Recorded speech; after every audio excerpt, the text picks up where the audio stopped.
বলছি কেন? মাঝখানে যারা দাঁড়িয়েছে তাদের বসতে বলছে। না, সবাই তো দাঁড়িয়ে আছে, বসবেন তো আপনারা। আছে। ওইখানে থাকলে বসবো। এটা আমার বসার জায়গা নয়। বুঝতে পেরেছি কেন বলেছি। এখানে যারা আছেন তাদের মধ্যে সবচেয়ে পুরনো আমি। তাই তো? অনেক বয়স হয়ে গেছে তো, কিছু দাঁড়াতে পারবে না, কিছু চলতে পারবে না, বসার জায়গা করতে হবে। আপনি এভারগ্রিন। আপনি সম্পদ সব লুট করেছেন, করে মানুষগুলোকে ধ্বংস করেছেন, জায়গাটা দখল করেছেন, এইটা হচ্ছে জয়। আর পরস্পরে দিয়ে জয় করলে ওই দেশের মানুষগুলোর মন যদি জয় করা যেত, তাহলে সত্যি করে রাজ্য জয় হতো। এটা পরস্পরই ছাড়া হয় না।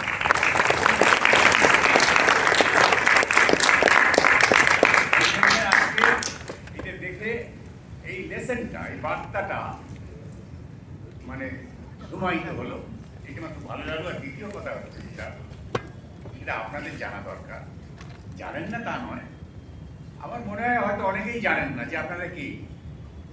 এখানে আমরা দর্শক না, এখানে যারা থাকে তারা আপনাদের শুধু দর্শক ভাবে না,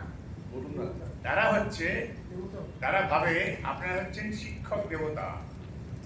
কারণ আপনাদের জীবন থেকে উপাদান নিয়ে এই সৃষ্টি হয় এখানে।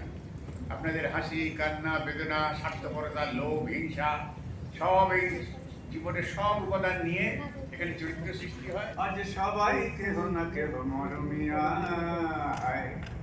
একলা আমার শুধু নাই প্রিয়া।